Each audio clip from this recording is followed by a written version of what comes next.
Quarta corsa, miglio per cavalli di categoria F, sono in 5 al via dopo il ritiro di Benjamin Debuti e il non partente di Kamchak SM.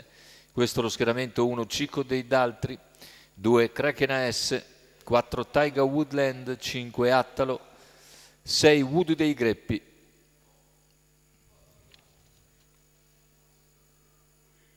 Taiga Woodland la favorita su Voodoo dei Greppi.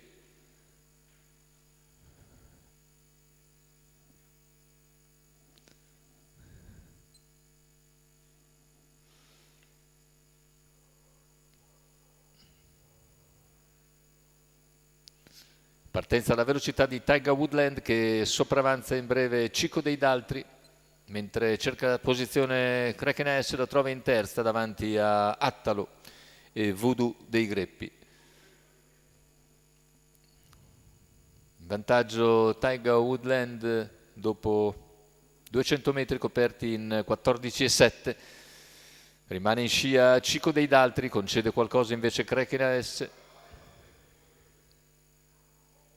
che precede Attalo, e Voodoo dei Greppi che progredisce gradualmente all'esterno dopo 400 metri di gara in 34. Voodoo dei Greppi all'esterno, arriva a ridosso di Cico dei Daltri, lo appariglia a metà della piegata e all'altezza dei 600, lo copre interamente per tentare poi di avvicinare Taiga Woodland che completa in 46,8 i primi 600 metri di gara. Voodoo all'esterno, alla corda Cico dei Daltri, poi nell'ordine Kraken S e Attalo che a sua volta sposta al largo.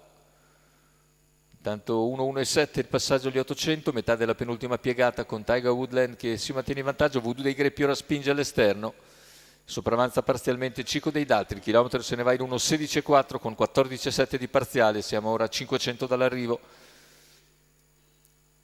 con i due più seguiti che battagliano ora ai 400 conclusivi e insiste Voodoo dei Greppi su Taiga Woodland che si difende comunque lungo la corda, più indietro Cico dei Daltri che sbaglia anche Attalo. Numero 1 Cico dei Daltri Completamento della piegata, ingresso in retta d'arrivo con Voodoo dei Greppi che insiste all'esterno, Taiga Woodland cerca la difesa, Voodoo però passa nel finale e conclude netto vincitore Voodoo dei Greppi, secondo posto per Taiga Woodland, per il terzo il superstite Kraken AS. Completa il percorso 1,14,8, 29 a chiudere dopo 28,8 di penultimo quarto.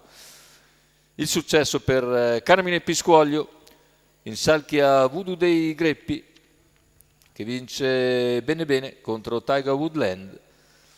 Il training è quello di Francesco Alessandrini per conto della signora Gelormina Di Fino.